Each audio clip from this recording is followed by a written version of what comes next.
Hello students, good morning everybody. I am N. Janardhan Rao. We have discussed the crystal, that is orderly array of atoms in space, and space lattice. It is a 3D, three-dimensional network of imaginary lines connecting the atoms in a repetitive crystal structure in space, and also unit cell. It is the smallest unit having the full symmetry of a crystal types of space lattices. Most of the engineering metals crystallize either in cubic or hexagonal systems. Today, we are going to discuss crystallization, grain formation, grain size, grain growth, effects of rate of cooling, and these three stages of cold worked parts under annealing temperature, that is stress relief, recrystallization, and grain growth. Let's discuss about the crystallization. Now, what is crystallization? It is the process of growth of crystals during conversion of a metal from the liquid state to the solid state. It occurs in two stages. Those are formation of nuclei or crystal center, and the second one is crystal growth from crystal centers.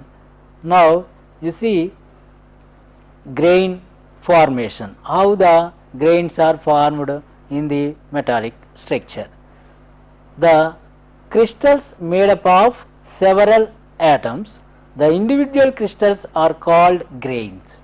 The visible mass of a solid metal is the combination of the grains as the liquid metal solidifies on cooling. The grain formation takes place gradually. Now, when the temperature of the liquid metal is dropped below its freezing point, then the stable nuclei appear at various points in the liquid.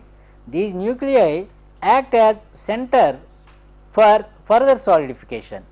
As cooling continues, more atoms tend to freeze and they may attach themselves to the already existing nuclei.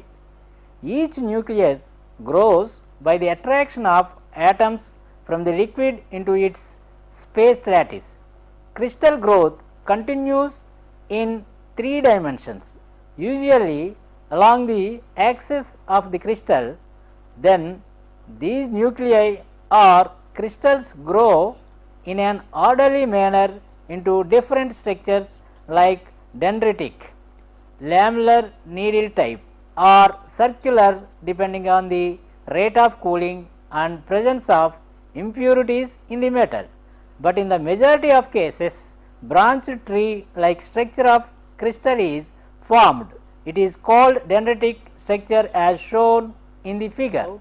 Let us see the dendrite structure.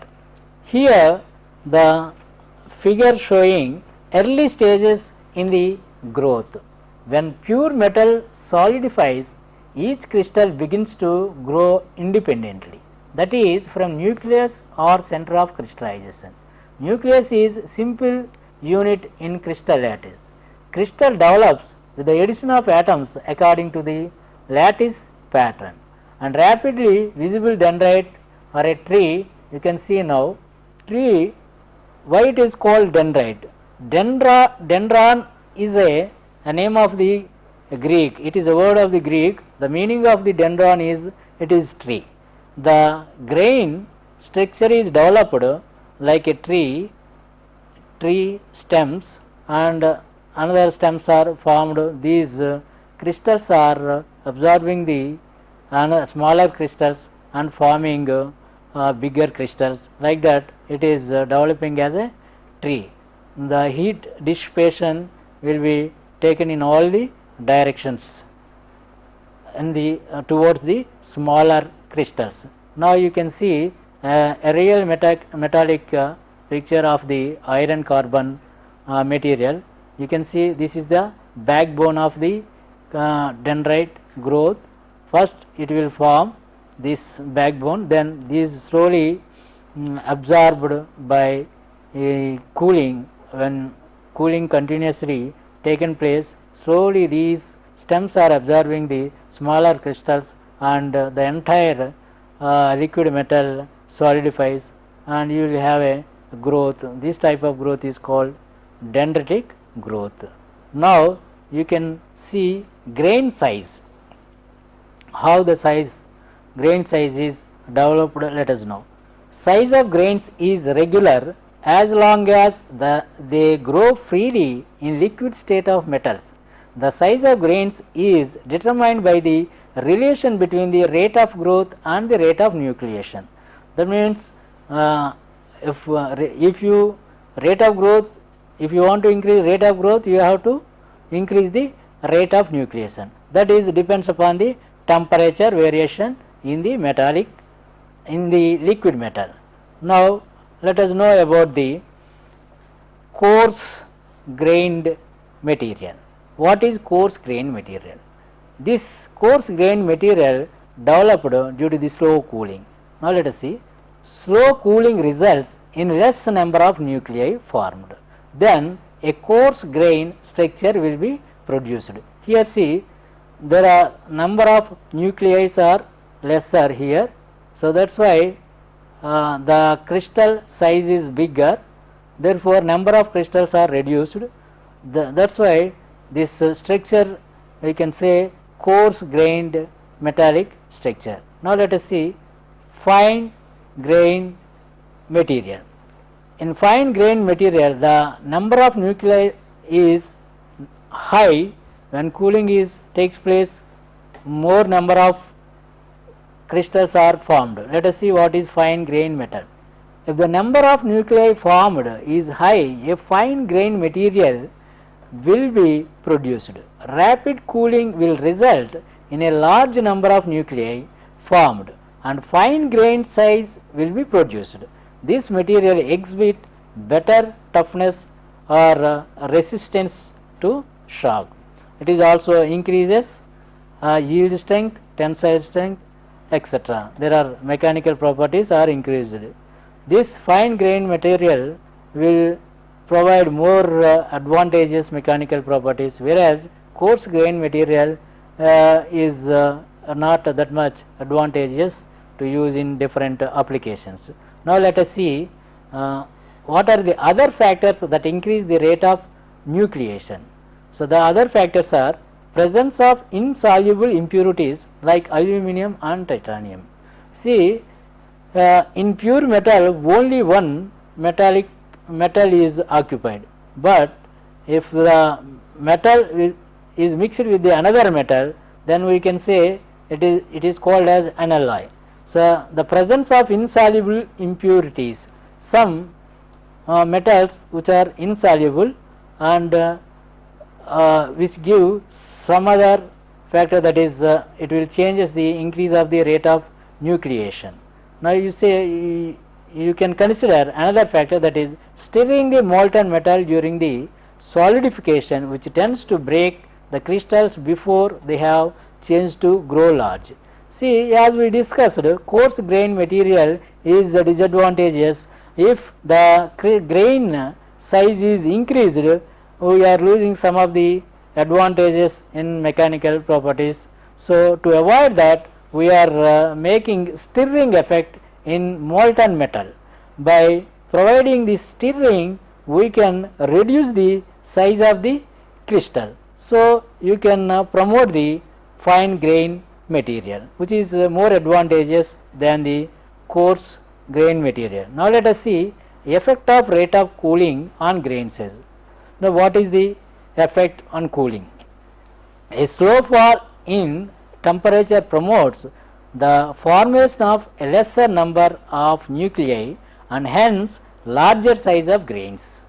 On the other hand, rapid cooling produces larger number of nuclei resulting in fine grain size. As we have already discussed, slow cooling will help to form a lesser number of nuclei, therefore the size of the crystal is increases, whereas in rapid cooling it restricts the growing of the grain size, therefore it creates more number of crystals in smaller sizes, which provides fine grain size. Now let us see another effect of grain size on mechanical properties. In mechanical properties, let us discuss about the fine grained material. In fine grained material, the effects are it exhibits better toughness or resistance to shock. This is an advantages. These are harder and stronger than coarse grained material. It has greater yield strength, better surface finish and fatigue strength. Now you can see coarse grained material. It is rough surface finish but less tough. It is better machinability than fine grained material. It is difficult to polish. It exhibits higher creep resistance at higher temperatures. It may have cracks during quenching. These metals are good heat and electrical conductivity. Now let us see what are the factors promoting grain size. To promote the grain size, these are the factors we can see. Increasing the amount of cold working favors nucleation, decreases the grain size. So by increasing the nucleation, we can increase the number of crystal formation, therefore which promote the fine grain size and decreases the size of the grain. Now see another factor, increasing holding time at any temperature above the recrystallization temperature, which favors grain growth and increases grain final size. Now see another factor, lower the temperature just above recrystallization, finer the finer grain size. By lowering the temperature just above recrystallization, we can reduce the size of the grain size, so that we can finer the final grain size. So you can promote the finer grain material. Now let us see another points on promoting grain size. Slow heating will form few nuclei which favoring the grain growth and resulting in coarse grains. Now another factor, presence of insoluble impurities like aluminum, titanium will finer the final grain size. Now see another factor, faster rate of cooling results fine grain structure and slow rate of cooling results in coarse grain structure. These are the factors can promote the grain size. Now let us know about the phenomenon of recrystallization. See, after solidification, there are some strains and stress, local strains and local stresses are stuck between the crystals, which are disadvantages in applications. To promote the mechanical properties, you have to do recrystallization process. Now let us see what is the phenomenon of recrystallization. Whenever a metal is cold worked, there will be appreciable change in some mechanical properties like yield strength, ultimate strength, hardness, electrical resistance, etc. But the properties like ductility and plasticity will reduce. Now you see some more points on recrystallization, and it is also there will be considerable amount of stress concentration at cold worked spots. Now see another point, these residual stresses are to be relieved before the metal component is put in use. Therefore another point, this is therefore cold worked spots are subsequently annealed through 3 stages. Let us see what are the stages. Now these are the 3 stages. One is stress relief or recovery, and second stage is recrystallization, and third stage is grain growth. Now let us see the stress relief. What is stress relief? It is defined as the process of releasing the internal stresses on a metal at relatively low temperature which are below its recrystallization temperature. That recrystallization temperature is about 0.1 multiplied by Tm. Tm is nothing but it is a melting point. Stress relief hardly affects the structure and mechanical properties of the metal. It reduces internal stresses and increases tensile strength. It is an important method for releasing internal stresses in casting, forging and welded equipment, etc. It is often referred to as a stress relieving treatment. Now, let us know about the recrystallization. This recrystallization, it is the process which occurs with heating in excess of that used for recovery. In this process, new grains are formed and thus the metal is set to recrystallize. Now, here the recrystallization temperature, it is about 0.3 into Tm for pure metal, whereas 0.5 into Tm will be the analloy, where Tm is the melting point, it is in Kelvin degree. Now, let us see another one, that is now important points on recrystallization. Due to recrystallization, the tensile strength and yield points are sharply reduced while the ductility is increased.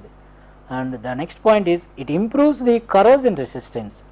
And next point is the greater the amount of cold work, the finer the resulting grain size. This is usually followed by grain growth, during which growth of the larger recrystallized grains occur at the expense of the smaller ones.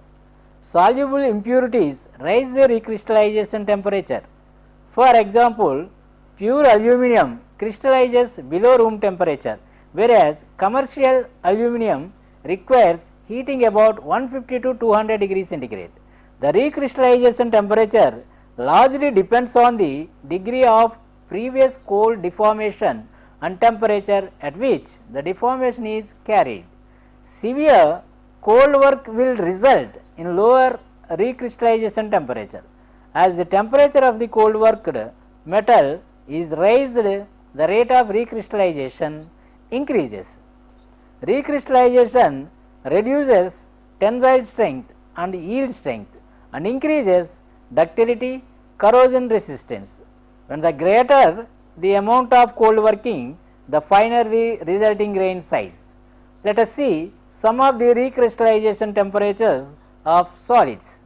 Now, you see some of the temperatures of pure metal on recrystallization. You see the table, this is pure metal, these are the recrystallization temperature in degree centigrade. For iron, the recrystallization temperature is 450 degrees centigrade. For copper, the recrystallization temperature is 200 degrees centigrade. For aluminum, 150 degrees centigrade. For nickel, 600 degrees centigrade. For low carbon steel, 560 degrees centigrade. For zinc is nearer to room temperature. Not only zinc, for lead also it is nearer to room temperature. At room temperature, the structure will be recrystallized, which grow the mechanical properties. Now, let us see the grain size after recrystallization.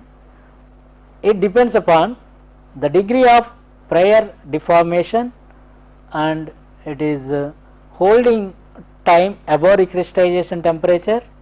It is depends on annealing temperature, it is depends on heating time, it is also depends on insoluble impurities, it is also depends on rate of cooling. You can see the grain sizes here. This is a coarse grain size, as you all discussed.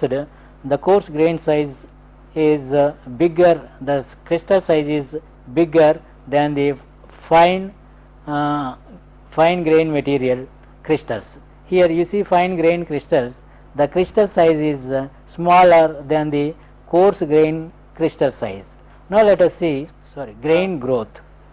For further increase in temperature of the metal, the newly formed crystals continue to grow.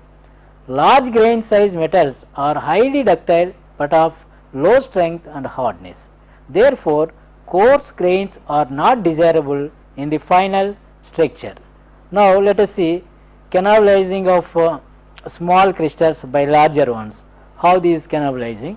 Here, these are assume these are the crystals between the boundaries. You can see this is a curvature of the line between the crystals. You see the direction of the movement of crystal boundaries away from the crystals, but the crystals are towards the smaller crystals. These are the bigger crystals which are absorbing the smaller crystals, so that the entire crystallization taken place, it finally it becomes solidified and the dimensions will be reduces. Now you can see clearly here it is a bigger crystal. Bigger crystal is tends to grow, which is growing in all directions. You see direction of movement of crystal boundary. When it is growing in all directions, at the boundaries, if there is any small crystals, those crystals will be absorbed by the bigger crystal. In that way the crystal size is increases. This is the process of cannibalizing of small crystals by larger ones. Now let us see the diagram. This diagram showing that is annealing temperature versus mechanical properties.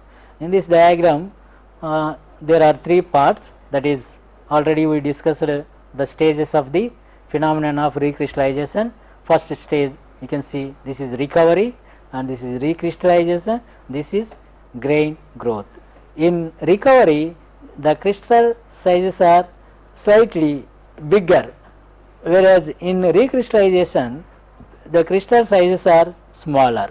But after recrystallization again the crystal size is increasing, which is disadvantageous in mechanical applications.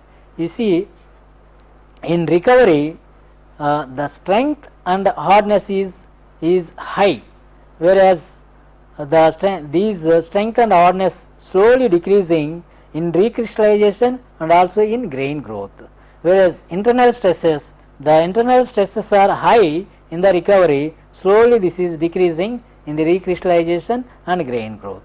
And ductility is in recovery it is low, but slowly it is increasing in recrystallization and also in grain growth. And now he see the grain growth will not taken place in the recovery, but as the grain growth first it is increased and slowly decreased, and again it will starting increasing, therefore the crystal size increases. Therefore after recrystallization if you increase the temperature, it is disadvantageous in many applications. So this is the mechanical properties versus annealing temperature. In this session we have discussed the crystal, that is orderly array of atoms in space, and space lattice. It is a 3D-dimensional network of imaginary lines connecting the atoms in a repetitive crystal structure in space, and also unit cell. It is the smallest unit having the full symmetry of a crystal. Types of space lattices. Most of the engineering metals crystallize either in cubic or hexagonal systems. Crystallization, grain formation, grain size, grain growth, effects of rate of cooling, and these three stages of cold worked parts under annealing temperature, that is stress relief, recrystallization and grain growth. With this we are closing this session. Thank you.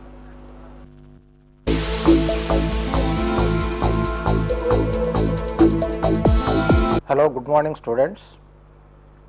Today we are going to study one important chapter, that is types of cast iron. The cast iron is a very useful ferrous metal for domestic purposes as well as industrial purposes. It is produced in the cupola furnace by remelting the pig iron. As per the iron carbide diagram, more than 2% carbon is called as cast iron. The cast iron is having low melting point, so most of the cast iron components are produced by casting process. The cast iron is a brittle metal and having better vibrations damping properties. Now we are going to see what is the general composition of cast iron, what are its advantages and disadvantages of cast iron, and what are the various types of cast iron, what is the composition, properties and applications each of them. Let us see the advantages of cast iron. The cast iron is having following advantages. 1. It is having low melting point, that is 1140 degrees centigrade to 1200 degrees centigrade. Second, it possesses higher casting properties as high fluidity, low shrinkage, casting soundness, etc. They can be machined easily. And fourth, it having excellent vibration damping properties. Fifth, it possesses high compressive strength ranging from 340 to 930 Newton per mm square. Finally, the sixth advantage is it having good wearing and abrasion resistance. Now we will see what are the disadvantages of cast iron. The cast iron also having the following disadvantages. 1. It having poor weldability. Second, it is a brittle material. Third, it cannot be rolled into sheets. It is having low ductility than the steel. And finally, fifth disadvantage is it is very poor to corrosion resistance. Instead of iron, the cast iron is having the following general composition. It also having silicon 0.5 to 3.0 percentage, and it controls the forming of carbide in cast iron. And second composition, sulfur 0.06 to 0.12%. It affects excess sulfur content increases the possibility of cracking at elevated temperatures. The third constituent is phosphorus. It is from 0.1 to 0.3%. It reduces toughness and makes the cast iron brittle. Fourth constituent, manganese. It is generally from 0.12 to 1.0%. It controls the effect of sulfur in the cast iron. Further clarification, contact the Additional Secretary, State Board of Technical Education and Training, 7th floor, BRKR Bhavan, Tank Bund Road, Hyderabad 500063. Fax 040-322-0546.